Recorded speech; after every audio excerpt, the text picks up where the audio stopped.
Aeroplane या हवाई जहाज हम लोगों के लिए सपना से कम नहीं है। गरीब हो या अमीर, हर लोग ही एक बार एरोप्लेन में चढ़ना चाहते हैं। हमारे सर के ऊपर से एरोप्लेन चला जाते हैं, फिर भी हम लोग सर को उठाकर देखते। लेकिन क्या आपने कभी सोचा है, एरोप्लेन तो आसमान में उड़ते हैं, लेकिन अंतरिक्ष में क्यों नहीं जा पाते हैं? को और सहज भाषा में समझाए तो एरोप्लेन रॉकेट के जैसा क्यों उड़ नहीं पाते? अगर आप लोग नहीं जानते हैं तो इस वीडियो को अंत तक जरूर देखिएगा। सबसे पहले हम लोग जान लेते हैं एयरक्राफ्ट कितने प्रकार का होते हैं। एयरक्राफ्ट अलग अलग तरह की होते हैं। सबसे पहला है एरोप्लेन, दूसरा है जेट प्लेन, तीसरा है हेलीकॉप्टर। इसके बाद जान लेते हैं एरोप्लेन क्यों अंतरिक्ष में नहीं जा पाते। इससे पहले जान लेते हैं एरोप्लेन असल में कैसे उड़ते हैं। एरोप्लेन को उड़ाने के लिए दो बगल दो पंख रहते हैं। और दूसरा है एरोप्लेन का भारी इंजन। एरोप्लेन को हवा में उड़ाने के लिए दो चीजों की जरूरत होती है, पहला है हवा, दूसरा है ऑक्सीजन। ऑक्सीजन की मदद से इंजन चालू होते हैं। एक साधारण एरोप्लेन 45,000 फुट ऊपर उड़ सकते हैं और एयरक्राफ्ट जेट फाइटर 51,000 फुट ऊपर उड़ सकते हैं। लेकिन क्या इससे ऊपर नहीं जा सकते? असल में हवा नीचे बहुत ज्यादा रहते हैं और ऊंचाई पर कम हवा रहते हैं, और हवा कम होने के कारण ऑक्सीजन कम होने लग जाते हैं, और ऑक्सीजन कम होने का कारण है प्लेन हवा में नहीं उड़ सकते। इसके कारण प्लेन क्रैश हो सकता है। इसके बाद हम लोग जान लेते हैं कर्मन लाइन क्या होते हैं। कर्मन लाइन के बारे में बहुत सारा लोग नहीं जानते। कर्मन लाइन हमारे अर्थ को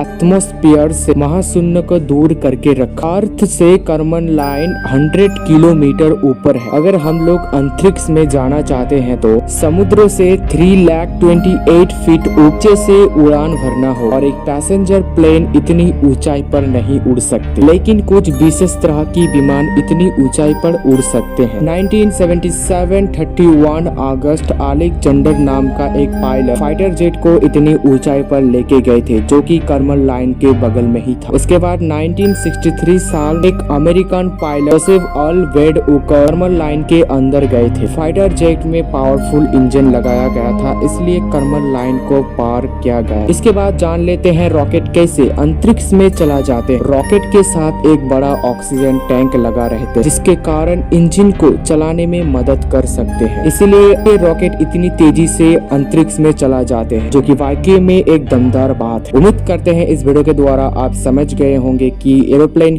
क्यों अंतरिक्ष में नहीं जा सकते। अगर आपको ये वीडियो पसंद आए तो वीडियो को लाइक करना, चैनल पे नहीं हो तो चैनल को सब्सक्राइब करना। मिलता है फिर नेक्स्ट वीडियो में कोई नई टॉपिक के साथ।